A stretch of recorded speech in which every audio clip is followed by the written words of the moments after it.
My name is Laverne, and the night I found that second phone, my whole body went cold before my mind could catch up.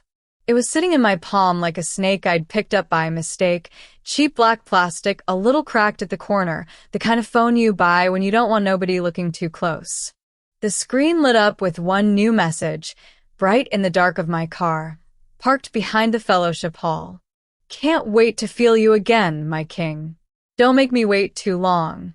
Face blowing a kiss. If you're watching this right now, maybe you've had that moment too. The one where your stomach drops, your ears start ringing, and you know life just split into before and after. If anything I say sounds like your story, tell me in the comments so I know I'm not alone. And if this finds you washing dishes late at night or folding laundry trying to swallow your own hurt, go on and like this video and subscribe so we can walk through these storms together. Because trust me, baby, this storm was a long time coming. I am 72 years old. I live on a quiet little street in Birmingham, Alabama, in a red brick house my husband, Harold, and I bought back when gas was 49 cents and we thought love was enough to carry everything. Our mornings had a rhythm I could almost hum. The kettle would whistle, while the old clock over the stove ticked loud in the silence. I'd feel the worn lino under my house shoes as I shuffled to the sink. The kitchen smelled like coffee and lemon dish soap, and sometimes like the bacon my doctor told me to stop cooking, but I still fried on Saturdays. Harold's footsteps always started slow. 1, 2, 1, 2. Down the hallway, his slippers dragging just a little more each year. He'd clear his throat before he came in, like the kitchen needed an introduction. "Morning, Vern," he'd say, voice rough from sleep. And I'd hand him his coffee, 2 sugars, no cream, just the way he liked, the way he'd liked for 50 years. His fingers would brush mine just for a second. We used to linger on that touch. Lately, it had become something else, habit, more than hunger. We met when I was 22 and he was 25, at a church picnic not so different from the one where everything later fell apart. I'd been holding a plate of potato salad, nervous in a yellow dress my mama said made me look like sunshine. He'd walked up in a white shirt and too much cologne, grinning like he had all the time in the world. "You look like trouble," he'd said. "I'm the kind of trouble that makes you go to bed on time," I'd shot back. He'd laughed that big, deep laugh that used to roll right through my chest. I fell in love with that laugh before I fell in love with anything else. We built a life out of ordinary days. 2 children. Sleepless nights with sick babies. Bills paid late but paid. Fried chicken on Sundays after service. Football games with the sound low. And the kids on the floor. We fought, sure. 2 strong people sharing one life are bound to knock elbows. But we always circled back to each other, always found our way to that same old couch, his arm around me, my head on his chest. For a long time, our bedroom was a place of whispered laughter and warm skin and the soft creak of the mattress springs. I don't have to paint you a picture. Grown folks know. Intimacy was how we spoke when words were too small. And then one night, that language went quiet. I remember it because the fan was ticking overhead and it was too hot even with the window cracked. The street smelled like cut grass and somebody's barbecue. I'd reached for him, like I always did, hand on his chest, fingers tracing that little scar from when he fell off his bike as a boy. He caught my wrist gently, not rough, just firm. "Nah, Vern," he'd murmured, turning onto his side, facing the wall. "I'm too old for all that now." At first, I laughed, thinking he was playing. "Too old? Harold, stop it. You ain't that old." "I'm serious," he said. His shoulders stiffened. My back hurt, my knees hurt, my blood pressure up. I'm done with that. We ain't kids no more." Silence settled between us, thick as humidity. I lay there staring at the ceiling, listening to the fan tick and the distant bark of a dog down the street. "Harold," I whispered eventually, I'm not asking you to run a marathon. I said I'm done, Laverne. He snapped, sharper than he'd meant to, I think. Then, quieter. It's not you. It's just old age. Let it go. So, I tried. I told myself it was normal. All the women at church joked about their husbands falling asleep in the recliner at 6 p.m., snoring louder than the TV. Bodies change. Time takes things. Maybe this was just one more thing it had taken. I bought softer nightgowns, then baggier ones. I stopped lingering in front of the mirror at night. When I turned off the light, I lay as still as I could so my hand wouldn't accidentally brush against him, so he wouldn't feel guilty. But the thing about a woman's heart is, it keeps noticing even when you tell it to hush. It was little things at first. He started taking more care with his clothes on Sundays. Not for me. Not anymore. I'd watch him in the mirror, tightening his tie, smoothing his eyebrows with those same rough fingers that used to smooth my hair. You got a girlfriend at church? I teased one morning, trying to keep my voice light. He chuckled, but he couldn't meet my eyes. Just because I'm old don't mean I gotta be raggedy, he said. He began staying late after Deacon's meetings. The first time, it was an extra half hour, then an hour, then 2. I'd sit in the living room with the TV on low, the glow of it flickering against the photo wall, our wedding picture, the kids with gap-toothed smiles, our grandbaby, Jalen, in his little cap and gown from kindergarten. The clock over the fireplace would click each second into my chest. When he finally came in, always smelling like outside, and that same cheap aftershave, he'd kiss the top of my head and drop his keys in the bowl by the door. Y'all have a revival in there? I asked once. Pastor talked too much, that's all, he said, kicking off his shoes without looking at me. Our daughter, Tanya, noticed it too. The Sunday she came over with Jalen and a pan of macaroni and cheese that tasted almost as good as mine. Daddy got a new walk, she joked, watching him pull into the driveway through the sheer curtains. Who he trying to impress, walking all upright like that? I swatted her arm, but my eyes stayed on him. He did look different. A little spring in his step. A new hat I hadn't seen before. And he was singing to himself when he came in, under his breath. Hey, baby girl, he said to Tanya, kissing her cheek. He barely glanced my way. At church, there were more small things. A young woman joined the choir around that time. Maybe late 30s, early 40s. Pretty, with smooth brown skin, big hoop earrings, and curls that bounced when she laughed. She always wore bright colors, hot pink, emerald green, electric blue, and her heels clicked sharp on the fellowship hall floor. Her name was Brielle, but the girls in the choir called her Brie. Sister Brie, that dress is too tight for the Lord. I heard one of the older mothers mutter under her breath one Sunday, not quiet enough. They laughed, but there was truth in it. Harold laughed a little too loud at her jokes. She'd touch his arm when she talked, just 2 fingers on his sleeve, but those fingers stayed there a beat too long. When she walked up the aisle past our pew, I saw his eyes follow her a little lower than her face. Deacon Harold, she'd say, smiling wide enough to show all her teeth, you just keep this church running. And he'd puff his chest out like a rooster. Just doing the Lord's work, he'd answer, voice a little deeper. Every time she called him Deacon, something in me clenched. Not because of the title, but because of the honey in her tone.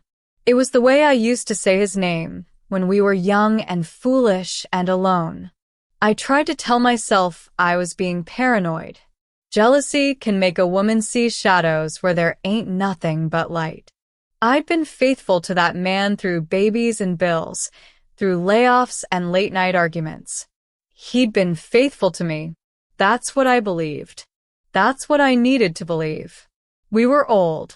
Old people don't cheat, I told myself. They just forget things, like where they put their glasses or why they walked into a room. But then he started forgetting his phone. Not the little one I found later. His regular one. The one I paid the bill for every month. He'd go to the grocery store and leave it sitting right there on the counter, screen dark, face down. "You forgot your phone." I'd call out, picking it up. "I don't need that thing," he'd say from the door, not reaching for it. "Everybody I need to talk to know where I'm at." And when it did ring and I handed it to him, he'd look at the screen a half-second too long before answering, as if deciding who he was supposed to be in that moment. "Hey," he'd say, all casual, walking into the other room. The door would close behind him with a soft click. Little things. Just little things. Until the day they weren't little anymore. That afternoon, the air was thick and wet, like the clouds couldn't decide whether to rain or just sit on our shoulders. The magnolia tree in the front yard dropped big, white blossoms that smelled sweet and rotting at the same time. Harold had gone over to the church to help pastor with some men's ministry stuff, he'd said. I had a pan of cornbread cooling on the stove and an hour before Bible study. I decided I'd do something nice for him, something small. He loved his truck. Lord knows he treated that old gray pickup better than he treated some people. So I grabbed a trash bag, some Armor All wipes, and my little handheld vacuum and went outside. The truck door creaked when I opened it, and the smell of him hit me, stale coffee, peppermint mints, and that sharp aftershave. The seat was worn where his body sat, molded to his shape. There was dust in the cup holders, receipts on the floor, a stray French fry hard as a rock under the seat. I swear, this man is a grown child, I muttered, climbing in. I hummed while I worked, some old Al Green song we used to dance to in the living room. I scooped up napkins, candy wrappers, a church bulletin or two. My knees complained when I bent down to reach under the seat, but I was stubborn. I didn't like halfway cleaning. My fingers brushed something hard, not the rough rubber of the floor mat. Thin, cool, tucked way back. I pulled, and out it came, a phone. Not his phone. Not the nice, big smartphone with the cracked corner I knew. This was smaller, older. No case. Just black plastic, scuffed on the sides like it had slid across concrete more than once. For a minute, my brain didn't understand what my hand was holding. It felt like when you reach into a purse expecting your keys and pull out a fork instead. I sat back on my heels, breath caught somewhere higher than my lungs. No one needs two phones. A voice in my head whispered. Not a 75-year-old retiree with arthritis and high blood pressure. Laverne, stop it. I told myself out loud. It could be anything. It could be Jalen's. Could be some old thing he forgot. The phone was off. I pressed the side button. Nothing. I held it down longer, and the screen flickered, then glowed a dull blue as it started up. My heart was pounding so hard I could feel it in my gums. When the home screen finally appeared, a little chime sounded, different from the one I knew. In the top corner, the battery icon showed just enough juice. A cheap wallpaper of some beach, all pixelated. And then, before I could even figure out how to open anything, it buzzed in my hand. One new message, the notification said. From Angel Choir Musical Notes. I tapped it with a finger that didn't feel like mine. Can't wait to feel you again, my king. Don't make me wait too long. Face blowing a kiss. The world narrowed to that one line. The quiet of the street outside grew loud. The buzz of a lawnmower 2 houses down, the bark of the neighbor's dog, the distant rumble of a train. They all pressed against my ears like someone had turned the volume up on life. My king. At 75 years old, my husband, who told me 4 years ago he was too old to touch me, who rolled away from me at night like my body was a chore, was somebody's king. I scrolled, fingers clumsy, breath shallow. The messages stacked up like tiny knives. Last night was everything. You still got it, old man's smirking face. Don't forget the picnic this Sunday. I'll bring that peach cobbler you like, and maybe something sweeter later. Delete these. You know your wife ain't stupid. There were pictures. Nothing too explicit, but suggestive enough. A bare shoulder, a glimpse of lace, a red mouth pursed in a kiss toward the camera. I didn't need to see her whole face to know. I already knew. Bree. Sister Bree from the choir. The one with the laugh like wind chimes and the dresses the older mothers clucked their tongues at. The one who called him Deacon Harold like a hymn. My hand shook. The phone slipped from my grasp and hit the floorboard with a thud that didn't match the weight it had in my world. 50 years. Babies. Miscarriages. Night shifts.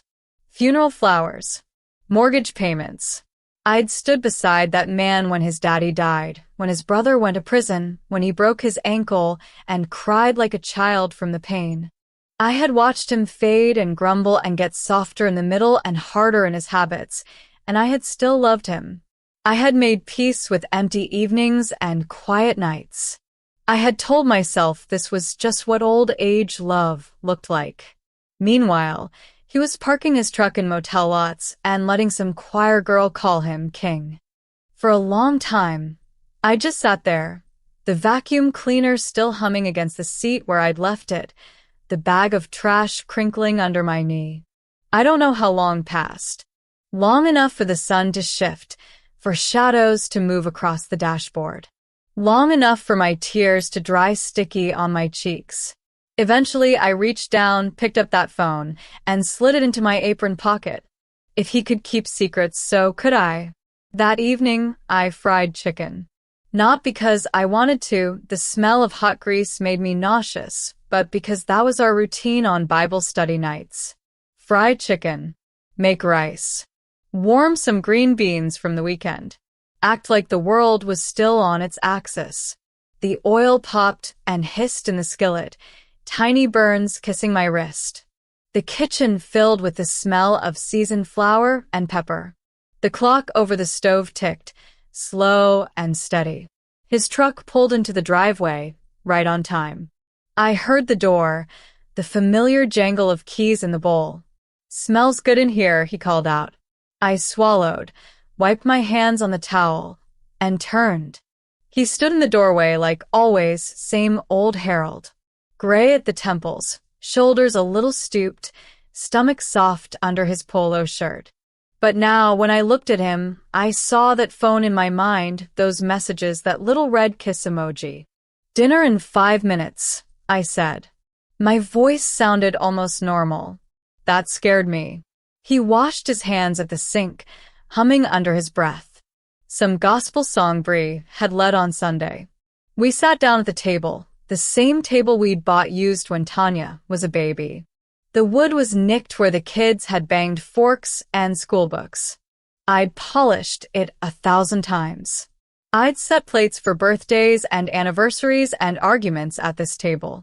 He bit into the chicken, closed his eyes, and smiled. "You still got the magic touch, Vern," he said, licking his fingers. My stomach twisted. "Harold," I said quietly, laying my fork down. "Where's your phone?" He frowned, chewing. "My phone? In my pocket, I guess." "Why?" "The other one," I said. For a second, everything stopped. His jaw froze mid-chew. The tick of the clock got louder.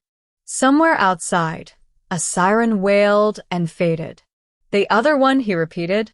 I reached into my apron and set the little black phone down between us, right on the tablecloth, next to the salt and pepper. The screen lit up like it knew it had been caught. He stared at it, then at me. "Where'd you get that?" His voice was low, dangerous. "From under the seat of your truck," I said. "I was cleaning it for you, trying to be nice." He swallowed, but it sounded hard.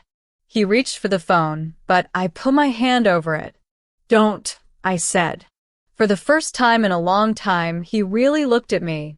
Not past me, not through me, at me. My eyes. My face. "Laverne," he began, "it ain't what you think." I laughed, a short sound that didn't feel like mine. You better hope it is what I think. Because what I think is that my 75-year-old husband been lying to me and sneaking around with some woman from church. If it's worse than that, I don't even want to know. He opened his mouth, closed it. His knuckles were white where he gripped his fork. She just needed somebody to talk to, he said finally. That's all. Her marriage. Her marriage. I cut him off. Oh, so now you a counselor? That what they teaching in men's ministry? How to counsel younger women in motel rooms. His face reddened. You been going through my messages? I found a phone in my truck. I countered. In my house. Paid for with my money. That ain't your messages. That's evidence. We stared at each other, 50 years of history stretching tight between us like a rope. She makes me feel young, he said at last, the words slipping out small, like he didn't mean to say them. My chest burned. And I make you feel what? Old? Invisible. He looked down at his plate. A bit of chicken skin clung to his lip. It took everything in me not to reach out and wipe it away. Laverne, you don't understand, he muttered. You been different. Ever since the kids left. Always fussing. Always talking about your stories and your shows. I walk in, and it's like I'm just furniture in the room. A bitter laugh bubbled up in me. I changed? You the one who turned his back to me in bed and said he was too old for intimacy. Remember that?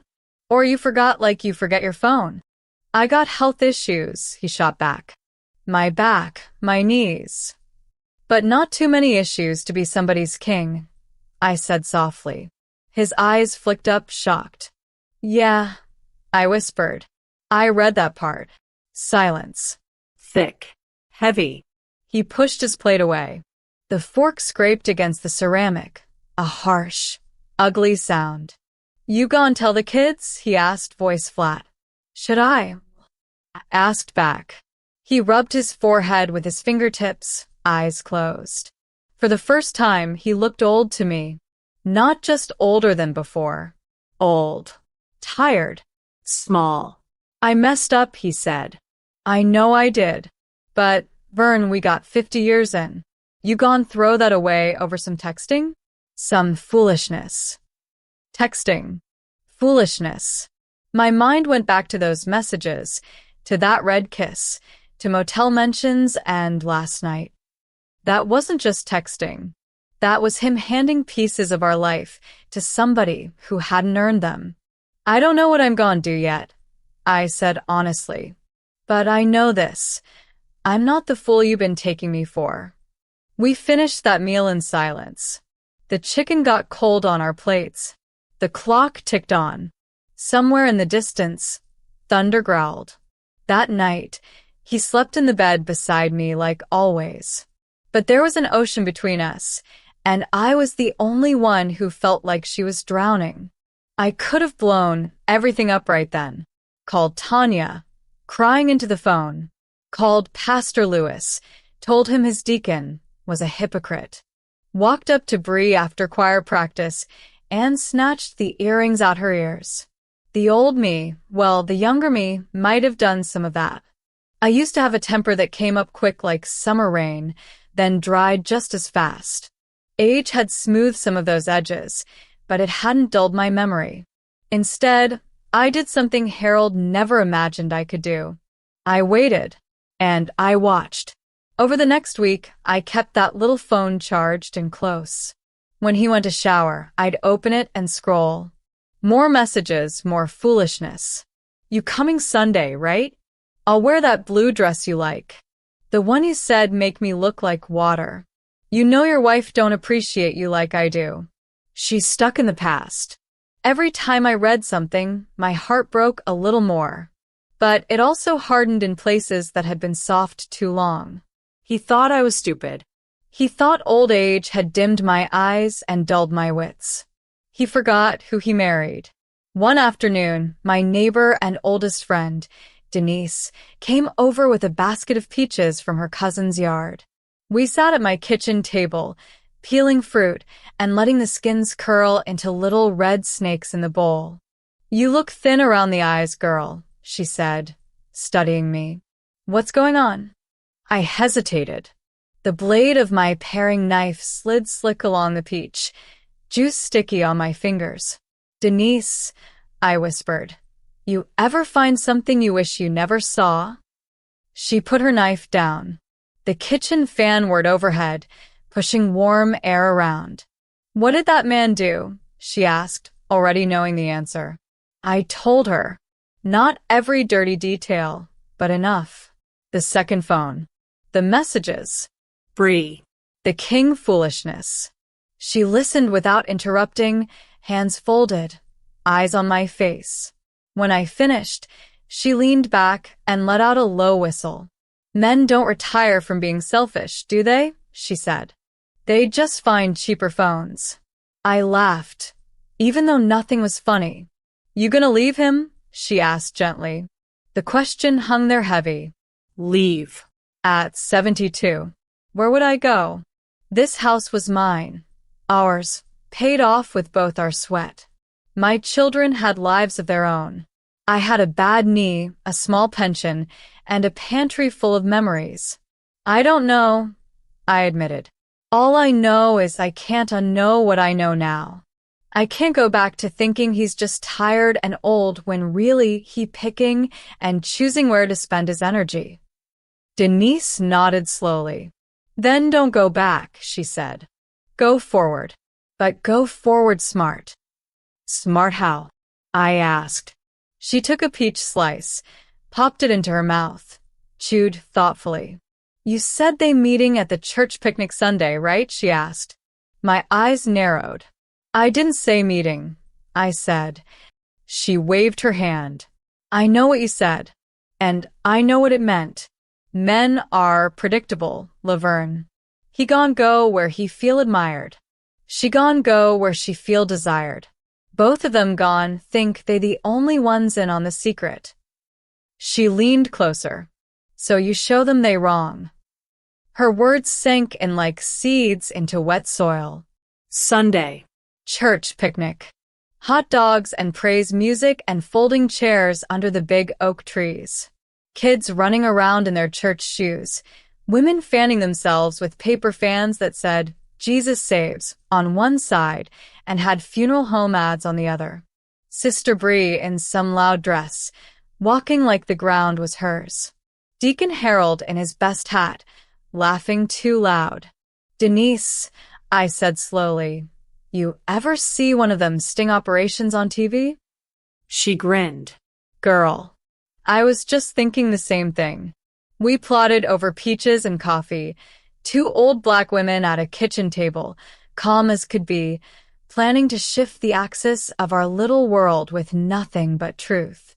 I didn't want to hurt him the way he had hurt me. Not exactly. I wasn't looking for blood. But I needed him to see that I saw him.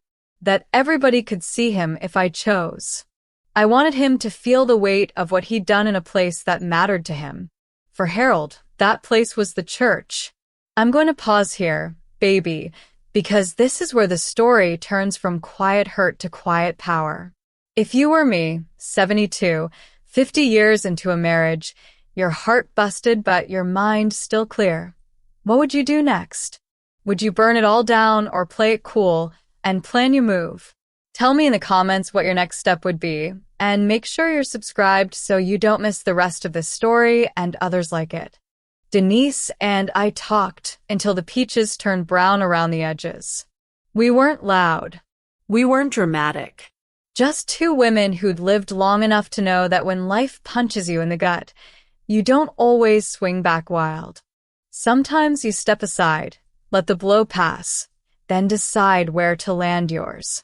"You sure you want to do this at the picnic?" she asked finally, rinsing her sticky fingers in the sink. "That's where they like to play?" I said. "Seems fair that's where they start paying for it." The church picnic was on the calendar for that Sunday, had been for months. Same place as always, the field behind the church, big oak trees spreading shade over folding tables, kids running wild while their mamas shouted half-hearted warnings. I knew their plan without having to read every message. That little phone had told me enough. They'd meet, pretend nothing was going on, then slip away behind the storage shed or take a little errand together. Old folks' romance with a side of hypocrisy. I wasn't going to scream, throw plates, or swing on nobody. That wasn't my style anymore. But I was going to make it very hard for Harold to keep pretending he was two different men in two different lives. That night, when he fell asleep in his usual half-snore, I lay awake, the ceiling fan clicking above us like a metronome. The second phone rested on the nightstand on my side, screen dark, secrets humming inside it. After midnight, when his breathing got deep and regular, I reached for it. My heart thudded so loud I was sure it might wake him. I cupped the phone close, shielding it from the faint streetlight filtering through the curtains, and opened the messages. Bree had sent another one earlier that evening. I miss you. Sunday can't come fast enough. I want my king all to myself, face blowing a kiss. That word again. King. I rolled it around in my mind like something sour. I typed back, fingers stiff. I don't text much, but I can manage simple words. Can't stay long Sunday. Too many eyes. Meet me behind the storage shed at 3. Wear that blue dress. I almost signed it with his initial by habit, then caught myself. He wrote lazy, short. Just letters and emojis and those ridiculous pet names. I erased the extra words, made it more like him. Behind storage at 3. Blue dress. Don't be late. I hit send and slid the phone back to its spot. In the dark, Harold shifted, mumbling something I couldn't catch. I watched his back, the slope of it under the thin cotton sheet. For a moment, grief hit me so hard I had to press my fist to my mouth. This was the man who'd held my hair when I had morning sickness. The one who'd driven me to the hospital at 3 in the morning when my water broke with our son. The one who'd cried soft at his mama's funeral, his shoulders shaking as I rubbed his arm. We were both more than our worst choices. I believed that. But more than didn't mean less than. He'd done what he'd done. Now there had to be a reckoning. The next morning, Bree answered. I'll be there, smirking face, you better too.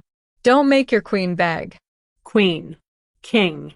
2 old fools playing dress-up with titles they hadn't earned. I showed the message to Denise later that day. She squinted at the screen over her reading glasses. Good, she said. Now we know where the snake gone slither. What if Harold don't go over there? I asked. What if he changes his mind? She shrugged. Then she's still standing there in that blue dress alone, trying to explain why she's hiding behind the shed. Either way, truth comes out. We made a simple plan. I would act like everything was normal. Fried chicken, bring potato salad, sit under the tent with the other church mothers and fan myself slow. Denise would keep an eye on Harold from a distance. At 10 minutes to 3, I'd slip away and walk toward the storage shed from behind, the long way round, where the ground sloped and the grass stayed a little damp. What happened next? Well, that part I'd have to feel in the moment. I didn't want a scene. But I did want them to know I wasn't in the dark anymore. And I wanted that knowledge to live in a place that mattered to them. Not some motel far from home, but right there where they played holy. Sunday came hot and bright. The sky was a hard, unbothered blue. The air smelled like charcoal, grilled hot dogs, and spilled fruit punch. Kids screamed and laughed, water from balloon fights sparkling as it flew through the air. Somebody's speaker played old gospel hymns remixed with a little too much bass. I wore my best white dress, the one with the lace sleeves, and my softest low heels. My knees were not about to be showing out in front of the Lord and his people. I tied a blue scarf around my head that used to match Harold's old tie. Funny, the things you think about when your life is cracking. When we pulled into the church lot, he was humming. Not a hymn. Some R&B song from the 70s we used to slow dance to. I almost told him to turn his foolish joy down, but I bit my tongue. He carried the cooler like always, chest out, greeting folks left and right. Deacon Harold, one of the brothers, called. "We need you on the grill, man. You the only one, don't burn the chicken." He laughed, loud and hearty. I'm coming. Y'all just don't know how to watch a flame." I set the potato salad on the food table under the tent and hugged a few ladies. The sun pressed on us hard, but the big oak trees gave enough shade to keep us all from melting. Flies buzzed around the dessert table, where somebody had already laid out peach cobbler in aluminum pans. And there she was. Bree. She wore a blue dress just like I'd asked. Deep, royal blue that hugged her hips and dipped low at the neckline. She had on silver sandals that made little flashes when she walked, and her curls were pinned up with just enough pieces falling to look careless, the kind of careless that takes time in the mirror. She saw Harold and smiled slow, a little secret in it. I watched his face. He tried to keep it neutral, but his shoulders squared, and his eyes lit up that half-wit more. "Lord, give me strength," I whispered under my breath. Denise slipped up beside me, pressing a paper fan into my hand. On one side was a picture of Jesus with a lamb. On the other, an ad for a funeral home with clouds and doves. "You ready?" she murmured. "As I'm gone be," I answered. We waited. I watched the kids run relay races. I laughed when little Jalen tripped and rolled in the grass, came up grinning with green stains on his knees. I fixed plates and refilled cups. Anybody looking at me saw exactly what I wanted them to. Laverne doing what she always did, keeping things moving, making sure everybody else was fed. Inside, my nerves hummed like bees. At 2:50, I saw Harold check his watch. Just a quick glance, hardly anything. But I knew that watch. I bought it for him on our 40th anniversary. That watch had been in our bedroom drawer for years, pulled out for special occasions. Lately, he wore it every Sunday. He wiped his hands on a paper towel, said something to the brother next to him at the grill, and stepped away, picking up his hat from the table. Bree was on the other side of the field, talking to some of the younger women. She threw her head back at something one of them said, laughing, then drifted off, almost casual, like she didn't want to be seen going anywhere in particular. Denise's hand brushed mine. That was our signal. I set my cup down, smoothed my dress, and walked. The grass whispered under my shoes. Away from the tents, the sun hit harder. The storage shed sat near the back fence, a squat, ugly thing with peeling paint and a padlock hanging open.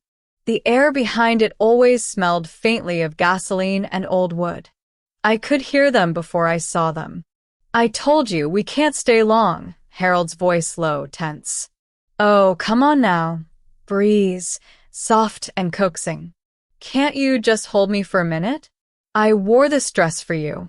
My hand tightened around the fan so hard it bent. I stepped around the corner. They were standing close, too close. Not touching yet, but close enough that breath could bridge the gap. Bree's back was to me, but I could see her hand reaching for his chest. Harold's head was bowed like he was halfway through a prayer he didn't really mean. "Don't let me interrupt," I said. My voice was calm. It surprised even me. Bree jumped like she'd been shocked. She whirled around, eyes wide. Up close, I could see the shimmer of her lip gloss, the little dab of highlighter on her cheekbones. She looked younger than me by a good 30 years, but in that moment, she looked like a child caught stealing. Laverne, she stammered. I was just talking to my husband behind a shed. I finished for her. In a dress you wore special for him. I know. I read the messages. Her eyes flicked to Harold, then back to me. Messages. I pulled the little black phone from my purse. It felt heavier in my hand than the fan. "This one ring, any bells?" I asked. Harold stepped forward, his face dark. Laverne, put that away. This ain't your business. I cut in. Last I checked, my marriage is my business. My body that you told was too old. My heart you've been stepping on in motel rooms. I figure I got a right to be here. Bree's face changed then. The fear didn't disappear, but something else slid in behind it. Pride, maybe. Or entitlement. You hacking his phone now, she snapped. That's a crime, you know. So is adultery, I replied softly. Even if the law stopped caring, God still got his opinion. For a few seconds, we stood there, three people in a triangle of truth. The noise of the picnic drifted around the corner. Children laughing, someone calling for more ice, the faint crackle of meat on the grill. You told me y'all weren't together like that anymore, Bree said suddenly, turning on Harold. You said it was just a companionship thing, that she didn't even want you no more. The words hit me like a shove. Harold flinched. Bree, Is that what he told you? I asked, my voice shaking now even though I tried to hold it steady. That I didn't want him? She shrugged, folding her arms. You always looking mad. He said you just nag him and watch your shows and shut him out. He said he felt invisible in his own house. I cooked for that man, washed his clothes, sat by his hospital bed when they ran tests on his heart. I said, the words coming faster. I reached for him in the dark, and he rolled away. And then he went and found a woman half my age to tell him he was still a man. My throat burned. I swallowed hard and forced myself to look straight at Harold. You could have told me you were lonely, I said. You could have told me you felt old and scared and useless. We could have figured it out together. Instead, you put your ring in your pocket and your lies in a burner phone. His shoulders slumped. I didn't want to hurt you, he muttered weak. I had to laugh at that. It came out raw, ugly. You didn't want to hurt me? Baby, you set my whole world on fire and then say you didn't mean to burn the house down. Footsteps sounded behind us. Denise cleared her throat. Everything all right back here? She called, too loud to be casual. Behind her, I could see Pastor Lewis's wife, Sister Elaine, hovering a few feet away, concerned. Another couple of church members lingered at the edge of sight, curiosity pulling them closer like gravity. This wasn't exactly how I'd pictured it. I'd meant to keep it contained, a little circle of truth tucked away. But secrets don't like to stay small. They leak. Harold straightened a bit, seeing other eyes. Let's go home and talk about this, he hissed at me low. Ain't no need to make a scene. Ain't it funny? I said quietly. How men call it a scene when the woman finally walks onto the stage they built. I turned to Denise. We're fine, I said. Just cleaning up a little mess. Bree's lips pressed tight. I don't need this, she snapped, stepping back. I didn't sign up for all this drama. Well, I said, that's what happens when you join somebody else's marriage. You don't get to pick your scenes. She glared at Harold. You told me you was gonna handle this, she hissed. You said she was old and tired, and y'all were basically roommates. Bree, stop, he pleaded, glancing nervously toward the sound of people shifting just out of sight. That stung worse than any curse. Roommates, I repeated, tasting the word. That what we are to you now, Harold? He couldn't answer. For a moment, I imagined slapping him, not just for the cheating but for the disrespect of it, for shrinking me down in someone else's eyes, making me out like some bitter old woman collecting dust in a corner while he went out and played hero. But I didn't raise my hand. I raised my chin. I'm going back to the picnic, I said. I ain't leaving my church field just 'cause y'all decided to turn it into your little hiding spot. I turned to Bree. You can stay or you can go, I added. But you can't be who you've been. Not around me. Not around my husband. Not in my face. She opened her mouth like she wanted to argue. Then she must have seen something in mine because she shut it again. Her eyes flicked to the people behind Denise, realizing how many had seen, heard, or could sense enough to start talking. Church folks don't need much to build a story. A raised voice. A blue dress in the wrong corner of the yard. A second phone. "I'm leaving," she muttered, stepping around us. "I didn't come here for this." She walked away fast, her sandals kicking up little puffs of dust. Harold reached for my arm.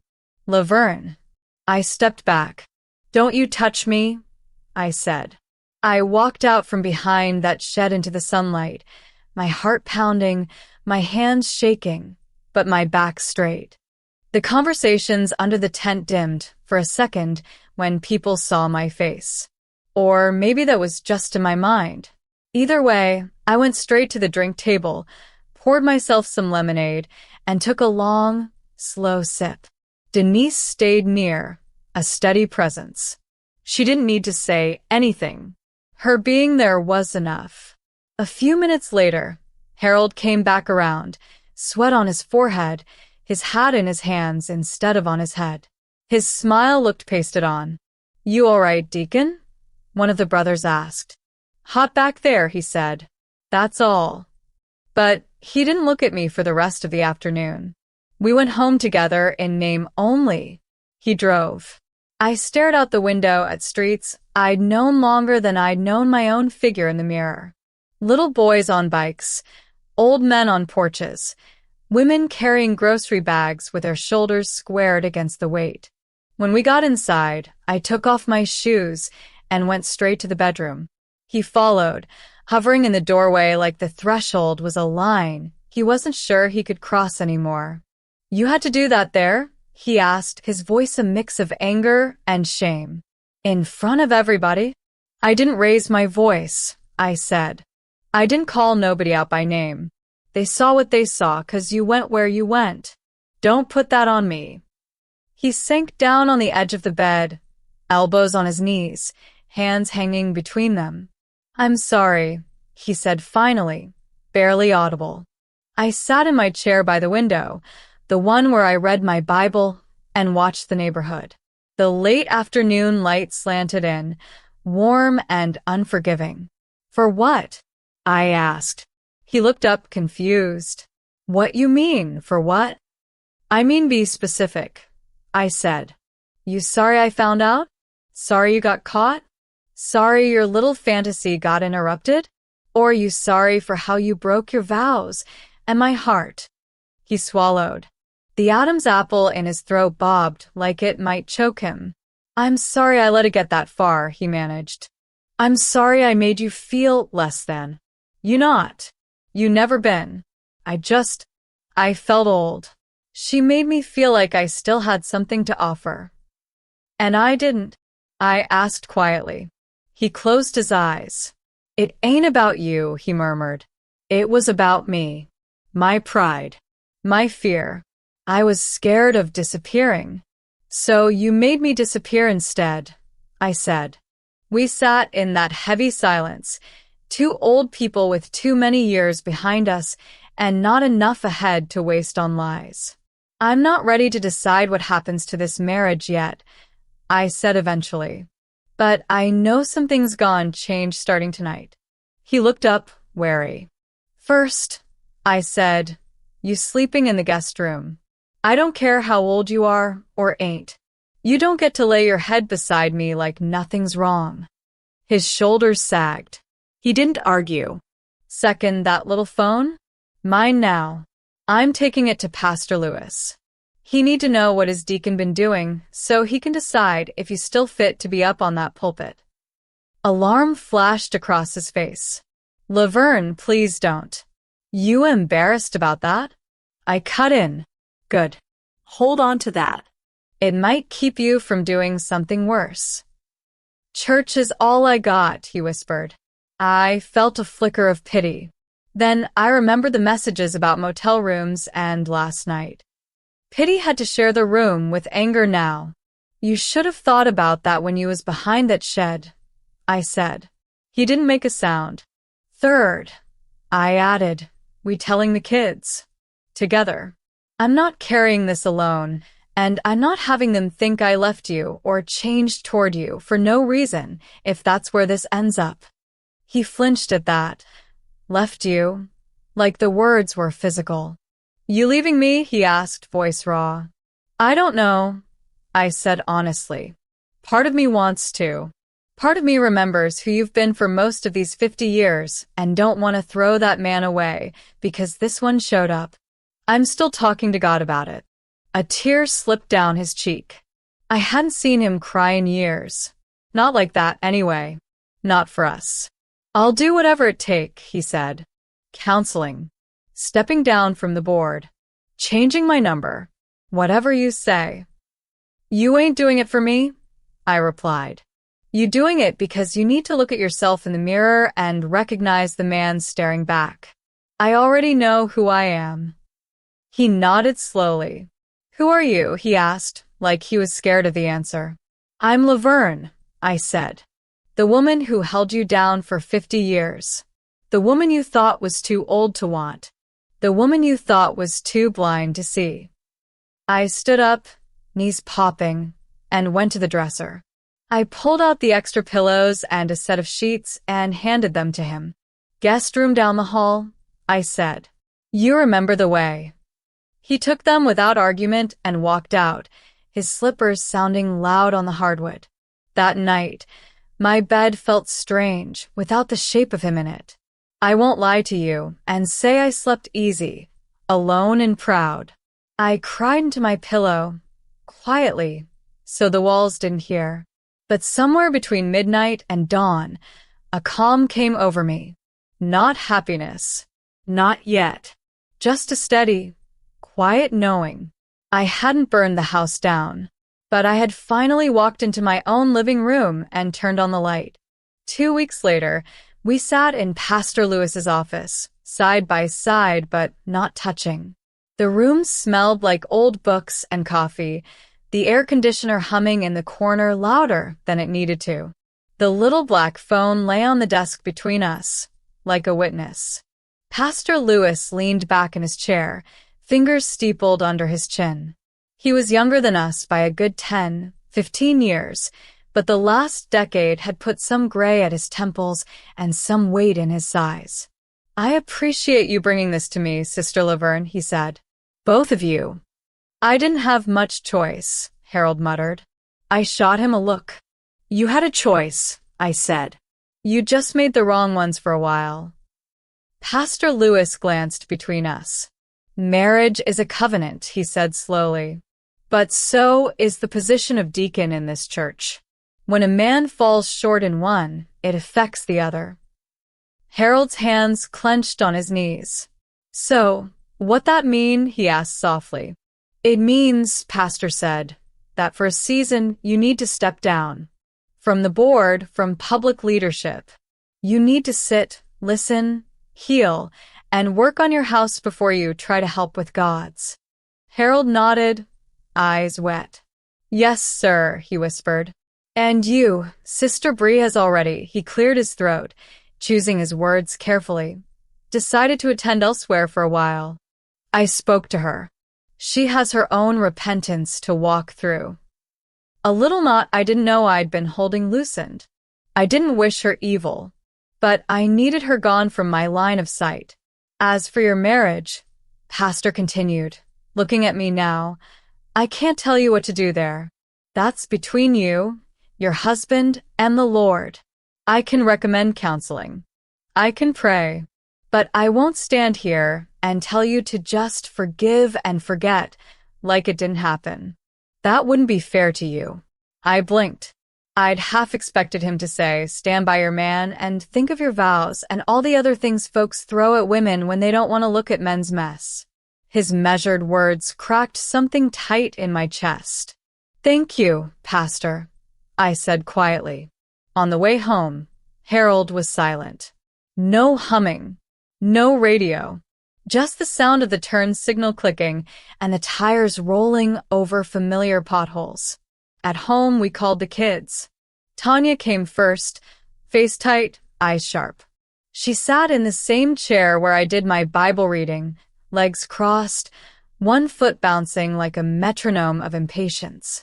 Our son, Michael, arrived an hour later, smelling like office air and cologne, his tie loosened, jaw clenched. When we told them, when Harold, to his credit, didn't dance around it but said, "I've been unfaithful to your mother," the room felt like it shrank. Tanya's face crumpled first. "Daddy," she whispered, tears spilling. "How you gonna do mama like that? After all this time?" Michael didn't cry. His anger looked different. Cold. He stood up, paced, wiped a hand over his face. "I'm disappointed," he said finally, voice tight. "I looked up to you. I'm 48 years old, and I still looked up to you. You know how stupid that makes me feel right now." Harold bowed his head. "I deserve that," he muttered. They turned to me then, both of them, like I held the key to the rest of their lives. "You leaving him?" Tanya asked. "I don't know yet," I said, honest. "Right now, I'm just trying to breathe." I made him move into the guest room. "We talked to Pastor. He's stepping down at church. We might try counseling." "You better not stay just 'cause you think we need y'all together," Michael said, jaw still tight. We groan. "We'll be fine. You do what's right for you." His words warmed something in me and made me ache all at once. My babies, grown enough to tell me to protect myself. "I ain't staying for y'all," I said. "I'm staying for me, at least for now, to see if the man I married is still in there under all that foolishness. But if he don't show up, I won't waste what years I got left waiting for him." Harold looked up at me then, really looked like he understood that this was not a threat. It was a boundary. And over the next months, I watched him. He went to counseling both with me and alone. He read books about aging and masculinity and marriage that I never thought he'd touch. He stopped using "too old" as an excuse for anything but not climbing on the roof anymore. Sometimes we sat at the kitchen table and talked about things we'd never said out loud. About how losing his job before retirement made him feel like half a man. About how my world had shrunk to grandbabies and TV dramas because I'd forgotten who I was when I wasn't taking care of somebody else. He cried more than once, his big old hands shaking on the table. I cried too. Healing ain't neat. It comes in waves, and some of them knock you flat. We didn't just snap back to before. There's no going back when trust breaks like glass. You can glue the pieces, but if you look close, the cracks are still there. Intimacy didn't return overnight. I didn't magically become some movie version of myself, all silk robes and coy smiles at 72. Some nights, I still turned my back and held my own hand, but slowly, small things shifted. He left notes on the counter. Nothing fancy. Just "Coffee's ready. You looked pretty in that blue dress yesterday." Or, "Thank you for not giving up on my hard-headed self." He started sitting next to me on the couch again instead of in his recliner across the room. Just sitting. Not reaching. Not demanding anything. Sometimes our shoulders touched, and neither of us moved away. We took walks around the block together when his knees allowed it, talking about everything and nothing. The neighbor's new dog, the price of eggs, the sermon from Sunday. I joined a senior women's exercise class at the community center with Denise. We did slow stretches to old Motown songs, laughing when our bodies creaked. I made some new friends, women with stories that made mine seem both smaller and less lonely. One day, Jalen came over with his school project, a family tree. He needed old photos, names, dates. We spread them out on the table, wedding pictures, baby pictures, Thanksgiving dinners. 50 years of us in glossy rectangles. "Y'all been together a long time," he said innocently, tracing a line from me to Harold with his pencil. "Yes," I said. "We have." I didn't tell him that our line had almost snapped. That right in the middle of that tree, a storm had come through, that some branches were still bent. But I looked at Harold then, and for the first time in a long while, I saw not just the man who'd hurt me, but also the man who'd held my hand in all those pictures. Both could be true. Both were true. I had every right to leave. I still do. Any day I decide these changes ain't enough. But I also had the right to stay on my own terms, with my eyes open, my boundaries clear, and my dignity intact. One night, months after the picnic, I went to bed and found the guest room empty. I found Harold in the hallway, blanket under his arm, eyes uncertain. "What you doing?" I asked. "I didn't want to assume nothing," he said. "But I wanted to ask if I could come home. To the bed. Just to sleep. That's all. If you say no, I'll go right back." I stood there a long moment, feeling the softness of the carpet under my feet, the weight of his question hanging between us. "On one condition," I said. He swallowed. "Anything." "You don't ever tell me you too old to hold me," I replied. "Even if you can't do nothing else, you can hold my hand. You hear me?" His eyes filled. "Yes, ma'am," he murmured.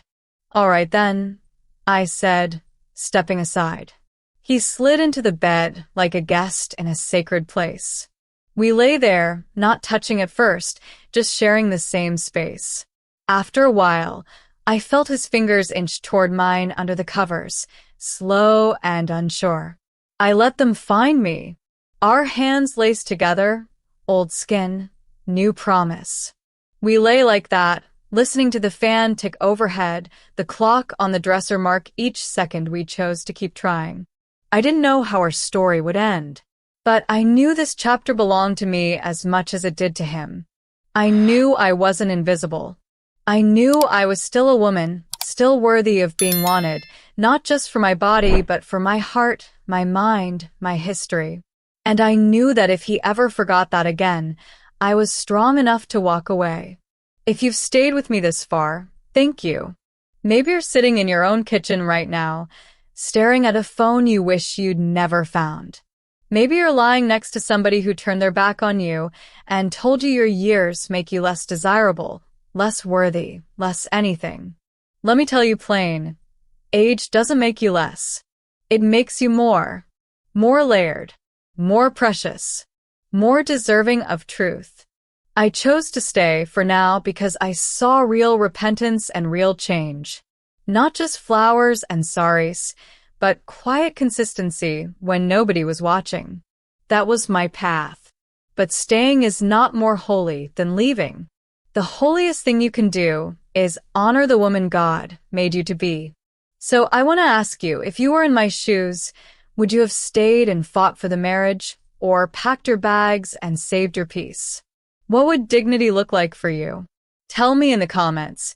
Your story might help another woman find her courage. And if this story touched you, helped you, or just kept you company for a little while, go on and like this video, subscribe, and share it with somebody who might need to hear that it's never too late to choose yourself. I'm Laverne, and I'm still learning that even after 50 years, you're allowed to rewrite the ending.